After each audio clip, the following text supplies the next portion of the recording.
Bienvenidos a El Amor que Vale. Les habla Adrián Rogers. Puedo decirle que la salvación no es simplemente sacar al hombre de la tierra y llevarlo al cielo. Es sacar a Dios del cielo y acercarlo al hombre. Quisiera que usted se quede con nosotros durante este mensaje. ¿Cómo experimentar la presencia de Dios? ¿Encuentra usted difícil a veces el concebir que Dios está con usted? ¿Piensa que Dios está quizá en el cielo? Tal vez asomándose entre las nubes, moviendo las cosas alrededor de la tierra como un hombre mueve las piezas cuando juega ajedrez. Muchas personas imaginan a Dios de esta manera y usted puede notarlo. Por ejemplo, ellos dicen, cuando oro, mi oración no pasa más allá del bombillo de la luz. Bueno, quizás han fracasado en comprender que Dios vive debajo de los bombillos de luz. Yo quiero hablarles sobre cómo experimentar la presencia de Dios. Y el tema de hoy es un tema que yo no sé de otro que prefiriese hablar, u otro que en lo personal signifique para mí, o que crea que pueda ser más útil para usted como cristiano, que el envolver su corazón y mente alrededor de esta básica verdad bíblica en la vida cristiana, que muy francamente yo no supe por mucho tiempo como cristiano. ¿Cómo experimentar la presencia de Dios? ¿Dónde vive Dios?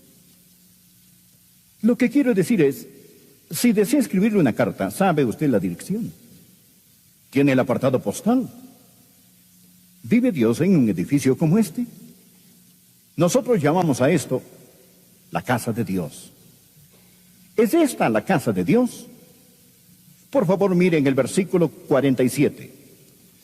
Mas Salomón le edificó casa. Si bien el Altísimo, esta es otra palabra para Jehová Dios, no habita en templos hechos a mano. Como dice el profeta, el cielo es mi trono y la tierra es estrado de mis pies. ¿Qué clase de casa me edificaréis? Dice el Señor. ¿O cuál es el lugar de mi reposo?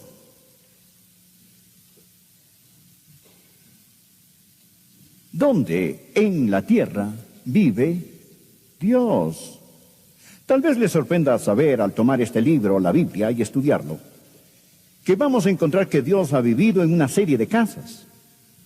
Dios crea una casa, diseña una casa, vive en ella por un tiempo, y si la casa se ensucia, Dios se muda. Usted dice, pastor, yo no entiendo de qué está hablando. Va a aprender un principio a lo largo de todo este mensaje, y es que Dios no vivirá en una casa sucia. Permítame contarle cuál fue la primera casa de Dios. La primera casa de Dios fue un hombre, y su nombre era Adán. Y Adán era una casa, y Dios vivió en Adán.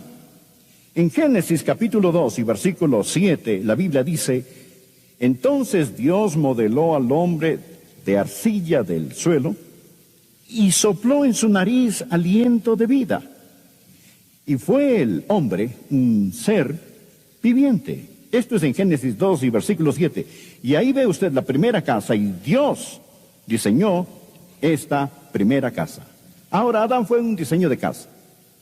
Dios diseñó a Adán, y Adán fue una casa de 3 habitaciones. A la habitación exterior se le llamó su cuerpo. A la habitación interior, su alma. A la habitación más íntima, su espíritu. Bien, Dios formó a Adán de la arcilla del suelo, y este es su cuerpo, y Dios le dio vida física. Dios sopló en su nariz aliento de vida, y este es su espíritu. La palabra aliento y la palabra espíritu son la misma palabra, el espíritu de vida. Adán llegó a ser una criatura espiritual. Y luego la Biblia dice, y fue un ser o alma viviente. Ahí tiene las 3 partes de la naturaleza de Adán y las 3 partes de su naturaleza. Todos los seres humanos son cuerpo, alma y espíritu. Sentado en su asiento hay un cuerpo, alma y espíritu. Esta es la razón por la cual el apóstol Pablo dice en 1 Tesalonicenses capítulo 5, versículo 23, y el mismo Dios de paz os santifique por completo y todo vuestro ser, espíritu, alma y cuerpo sea guardado irreprensible para la venida de nuestro Señor Jesucristo. Fiel es el que os llama, el cual también lo hará. Y oro a Dios que todo su espíritu, alma y cuerpo se mantengan sin mancha. En ese asiento hay un cuerpo, alma y espíritu. Hablando con usted está un cuerpo, alma y espíritu. Bien, Dios hizo de Adán una casa. No una casa para Adán. Adán era la casa. Y esta era la casa para que Dios vive en ella. Y entonces la primera D es una casa diseñada. ¿Lo entiende? Ahora la segunda D es una casa deshonrada. Dios dijo a Adán, Dios dio a Adán una advertencia, no una amenaza, pero Dios dio a Adán una advertencia. Dios dijo, Adán, va a haber un árbol en el jardín del Edén. No comas de él. Si comes de él, el día que lo hagas, ciertamente morirás. Bueno, Adán desobedeció. Adán comió del fruto de ese árbol y la Biblia cuenta en Génesis capítulo 3, versículo 6, que Eva tomó su fruto y comió y dio también a su marido, el cual comió. Y por lo tanto, el pecado entró en esa casa. El pecado manchó y ensució la casa. Y aquí tenemos una casa diseñada, una casa de 3 habitaciones. Y luego aquí está la casa deshonrada. Dios dijo, no lo hagas, pero ella lo hizo. Dios dijo, no lo hagas, pero él lo hizo. Y por ello el pecado entró y ensució la casa en la que Dios estaba viviendo. Bueno, aquí está la tercera cosa que pasó. Una casa diseñada, una casa deshonrada, una casa desolada. ¿Qué sucedió cuando Adán pecó? Les contaré lo que sucedió cuando Adán pecó. Dios simplemente se mudó. Dios no vive en una casa sucia. Y Dios le había dicho a Adán, Adán, el día que de él comieres, ciertamente morirás. Ahora, ¿qué es la muerte? ¿Qué es la muerte? La muerte no es la separación del alma con el cuerpo. Si me empezara a faltar el aire y me diera un ataque cardíaco ahora mismo, Dios no lo permita, pero caigo muerto, quizás uno de ustedes, los médicos, subirían aquí y buscarían mis signos vitales. Usted diría, bueno, está muerto, pero les estaría mintiendo. Yo no podría estar muerto, porque Jesús dijo, y todo aquel que vive y cree en mí no morirá eternamente. Yo vivo, no puedo morir. Usted está mirando a un hombre que le es imposible morir. Todo lo que tengo que hacer es simplemente mudarme de esta casa, ¿ven? Yo solo me mudaría. El verdadero yo iría al cielo. Estar ausente en el cuerpo es habitar en la presencia del Señor. La muerte no es la separación del alma con el cuerpo. La muerte es la separación del espíritu con Dios. ¿Lo entiende? Esto es la muerte. Dios dijo a Adán, Adán, el día que de él comieres, ciertamente morirás. Bien, si usted lee su Biblia, Adán vivió más de 900 años. Y sin embargo, Dios dijo que moriría ese mismo día. ¿Cómo murió él? Él no murió físicamente. Él murió espiritualmente. Y cuando él murió espiritualmente, 900 años después, su muerte espiritual lo alcanzó y él murió físicamente. Permítame contarle cómo murió Adán, y es muy importante que usted lo recuerde. Muy importante, pero lo olvidará, pero se lo recordaré más tarde. Bueno, Adán murió inmediatamente en su espíritu, progresivamente en su alma, finalmente en su cuerpo. ¿Me entiende? Él murió inmediatamente en su espíritu, progresivamente en su alma, finalmente en su cuerpo. Lo que Dios literalmente dijo a Adán fue que muriendo ciertamente moriría, muriendo ciertamente moriría. Era un proceso. Él murió inmediatamente en su espíritu, progresivamente en su alma y finalmente en su cuerpo. Bien, ahí está la primera casa de Dios, que era Adán. Luego, la próxima casa era la casa perfecta de Dios. ¿Sabe usted qué casa fue esa? Un hombre, nuevamente, y su nombre es Jesús. El último Adán, quien vino para restaurar lo que el primer Adán perdió. El templo que existió para enseñarnos sobre esto. ¿Fue Jesús una casa de Dios? Por supuesto que fue. En Juan capítulo 2, versículo 19 al 21 dice, respondió Jesús y les dijo, destruid este templo, y en 3 días lo levantaré.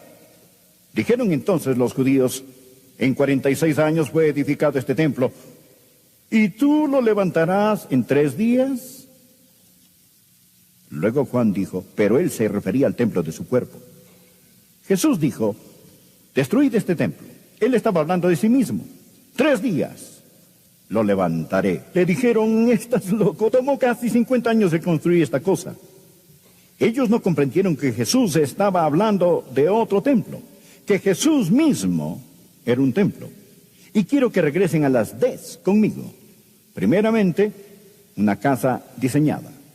El cuerpo de Jesús fue el trabajo diestro de Dios omnipotente. El profeta dijo, me preparaste un cuerpo. Me preparaste un cuerpo. Su cuerpo era el diseño perfecto del Dios omnipotente. Este es el porqué del nacimiento de la Virgen.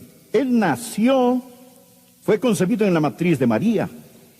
Él vino como lo hizo, nacido de virgen, para hacer lo que fue sin pecado. Él fue lo que fue sin pecado para hacer lo que hizo morir por nuestros pecados. Él hizo lo que hizo morir por nuestros pecados para que nosotros podamos ser lo que Él es, un hijo de Dios. Él llegó a ser un hijo del hombre para que podamos llegar a ser hijos de Dios. Él nació de una virgen para que nosotros podamos nacer de nuevo. Él vino a la tierra para que podamos ir al cielo. Él, Jesús, tenía una casa diseñada, pero no solo una casa diseñada. Escuche, una casa deshonrada. Oh, no, dice usted, no esa casa, sí esa casa. Esa casa. Isaías nos dice en Isaías capítulo 53, todos nosotros nos descarriamos como ovejas, cada cual se apartó por su camino y Jehová cargó. ¿Sobre quién? Sobre él. ¿Qué? La iniquidad de todos nosotros. Mi pecado, su pecado, nuestros pecados fueron cargados sobre el Señor Jesucristo. Nuestro pecado manchó y ensució esa casa. Pedro dice, Él mismo llevó nuestros pecados en su cuerpo. Los detestables pecados nuestros fueron puestos sobre el Señor Jesucristo. Esta es la razón por la que debería amar al Señor Jesús. No hay casi nada que me conmueva más que Getsemaní. Y cuando pienso en Getsemaní, aún ahora lágrimas vienen a mis ojos. Cuando pienso en Getsemaní, cómo Jesús oró, Padre mío, si es posible, pase de mí esta copa. ¿Qué había en esa copa? Todos los pecados de la humanidad. No piense en todas las naciones del mundo. Piense en su país. Solo piense en su ciudad. No piense en todos los pecados de su ciudad. Solo piense en el pecado de mentir. No piense en todos los días de su ciudad, solo en un día. Solo piense en las mentiras que se están diciendo hoy. Piense en la blasfemia que ocurre en la ciudad hoy. Piense en la perversión sexual que sucede en esta ciudad hoy. Y luego súmelo con todos los pecados de todas las ciudades, de todos los siglos, de toda la inmundicia, de toda blasfemia. Todo eso fue destilado en una copa y el Hijo de Dios la bebió. Y Él llegó a ser pecado. Y cuando se convirtió en pecado, Dios, el Padre, tuvo que tratarlo como cualquier pecador. La Biblia dice, Dios no eximió ni a su propio Hijo. Y Jesús no solo llevó nuestros pecados. Jesús, el Hijo de Dios, llegó a ser el objeto detestable del Padre. Una casa diseñada. Una casa deshonrada. Y ahora mire esto. Una casa desolada. Cuando Jesús colgaba de la cruz y cuando dedos flameantes de fuego se esparcieron a través de la oscuridad, cuando la tierra se estremeció y tambaleó, cuando Jesús estaba recibiendo el impacto de mi pecado, gritó, Dios mío, ¿por qué me has desamparado? Les diré por qué. Dios no puede vivir en una casa sucia. Y Dios se cambió de casa. Una casa desolada. Jesús murió solo. ¿Comprende esto? Él no tuvo el consuelo del Padre. Él murió solo. Cuando David caminaba por el valle de sombra de muerte, él pudo decir, aunque pase por el valle de sombra de muerte, no temeré mal alguno, porque tú estarás conmigo. Jesús no pudo decir esto. Él fue abandonado por Dios y el hombre, suspendido entre el cielo y la tierra, Una casa diseñada, una casa deshonrada, una casa desolada y una casa destruida. Él sabía lo que sucedería y esta es la razón por la que dijo en Juan capítulo 2, versículo 19, destruid este templo y en 3 días lo levantaré. Él sabía que lo destruirían, él lo sabía, conocía cómo trabajaba Dios. Ahora, la primera casa de Dios era Adán, la casa perfecta de Dios, el Señor Jesucristo. Pero ¿sabía que Dios tiene una casa más? ¿Sabía que Dios ha dejado de mudarse? ¿Sabía que Dios ha entrado en una casa y no se cambiará más?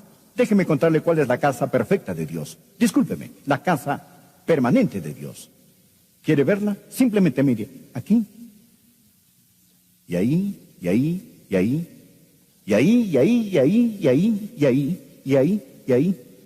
¿Sabe que la Biblia dice en 1 Corintios capítulo 3, sois santuarios de Dios?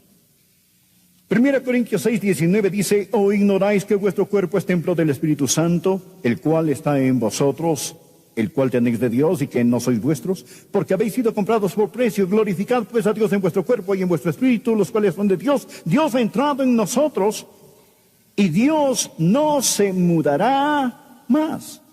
Dios no se mudará más. Jesús dijo concerniente a este cuerpo, este templo, y yo rogaré al Padre, y os dará otro consolador para que esté con vosotros. ¿Por cuánto tiempo? Para siempre. Para que esté con vosotros para siempre. Dios ha dejado de mudarse. Usted dice, bueno, no entiendo esto. Usted dice, Dios no vivirá en una casa sucia. Y sin embargo, sé que soy pecador. Sé que he fracasado. Sé que he hecho lo malo. ¿Por qué Dios no se muda? Es una pregunta muy interesante y muy maravillosa. Le contaré por qué Dios no se mudará. Porque cuando Jesús murió por usted, Jesús pagó por sus pecados pasados, presentes y futuros. Y la Biblia dice en Romanos capítulo 4, dichoso el varón a quien el Señor no imputará ningún pecado. ¿No es esto maravilloso?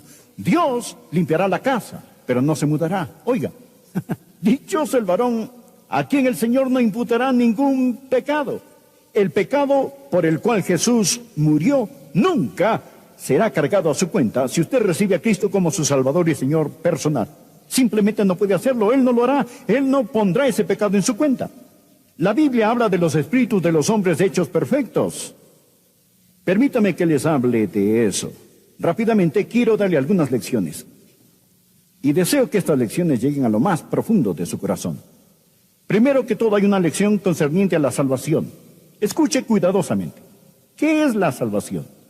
La salvación no es sacar al hombre de la tierra y ponerlo en el cielo. Es sacar a Dios del cielo y ponerlo en el hombre. Esta es la diferencia. Muchas personas piensan que la salvación es el perdón de sus pecados para poder ir al cielo. El perdón de sus pecados es la preparación para la salvación. Ir al cielo es el resultado de la salvación. Pero la salvación es el regresar a Dios aquí. Recuerda cuando murió Adán. Recuerde cómo murió él. Cuando el Señor salió, la vida salió, y cuando la vida salió, la luz salió. Cuando el Señor regresa a morar, la vida regresa, y cuando la vida regresa, la luz regresa. ¿Lo ve? Esto es salvación, es poner a Dios aquí. Hay una lección concerniente a la salvación. Hay una lección sobre la espiritualidad. ¿Qué es una persona espiritual? Una persona espiritual es la persona que experimenta la presencia de Dios. No piense que venimos a la iglesia para ser espirituales. Nosotros no venimos a la iglesia a adorar. Nosotros traemos nuestra adoración a la iglesia. Traemos nuestra adoración a la iglesia. Cuando usted se salva, cada día es un día santo. Y cada lugar es un lugar sagrado. Y cada acto y todo lo que hagáis de palabra o de obra, hacerlo en el nombre del Señor Jesús. Ya sea que coma, ya sea que beba o lo que haga. Experimente la presencia de Dios. No solo hay una lección concerniente a la salvación y la lección sobre la espiritualidad, pero, oh, bendito amigo, hay una lección concerniente a la seguridad. Agradezca a Dios que dejó de mudarse. Juan 14, para que Él, el Espíritu Santo, esté con vosotros para siempre. Ahora Dios se mudó de Adán, Él no se mudará fuera de mí. ¿Cuál es la diferencia? Yo tengo algo que Adán no tuvo. A menos que Adán se haya salvado, y realmente creo que lo hizo, pero estoy hablando de antes de su salvación. Usted verá, Adán en el jardín del Edén era inocente, pero yo soy justo. No mi propia justicia, sino justicia acreditada, justicia entregada. ¿Cuál es la diferencia entre ser inocente y ser justo? Bien, la inocencia es lo que la palabra implica. Él aún no había pecado. Pero la justicia es el regalo de Dios, es la entrega de la naturaleza santa de Dios. Tengo algo mejor de lo que Adán tuvo. Yo prefiero ser un pecador salvo que un inocente ángel. Oh, amigo, tenemos seguridad en el Señor Jesucristo. Dios ha dejado de mudarse. Él vive en nosotros. Y por lo tanto, ¿qué es el servicio? La lección sobre el servicio. ¿Qué es el servicio a Dios? Bueno, el servicio a Dios no es hacer algo para Dios. Es dejar que Dios haga algo a través de usted. Usted dice, solo está jugando con palabras. No, no estoy. No lo estoy. Escuche este predicador. Dios vive en usted. Y el Dios en usted es suficiente para ayudarle con cada exigencia que será puesta en su vida hoy y por el resto de su vida. La próxima vez que necesite amor, no diga, Señor, dame amor, diga tu amor, Señor. Si necesita paciencia, no diga, dame paciencia, diga paciencia tuya, Señor. Si necesita sabiduría, diga tu sabiduría, Señor. Cristo es hecho para nosotros sabiduría, redención, santificación. Todo lo que necesita está en el Señor Jesús y el Señor está en usted. Y la Biblia dice, en Él somos completos. Y cada exigencia de Dios sobre su vida es una exigencia sobre Cristo, quien vive en usted. Solo hay una persona quien siempre vivió la vida cristiana. ¿Quiere que yo le diga cuál es su nombre? Es Jesús. Y si la vida cristiana se vive en su barrio, en su hogar, Él aún lo estaría haciendo, pero lo haría en usted. Y la vida que vive, será Cristo viviendo en esa vida en usted. ¿No es esto una lección maravillosa? ¿No es esto fantástico? Oh, verá, Dios vive en nosotros. Él no está arriba asomándose entre las nubes. Él no habita en casas hechas a mano. Él vive en usted. Y cada día es un día santo. Cada lugar es un lugar sagrado. Reverentes amigos. Señor, oro hoy que selles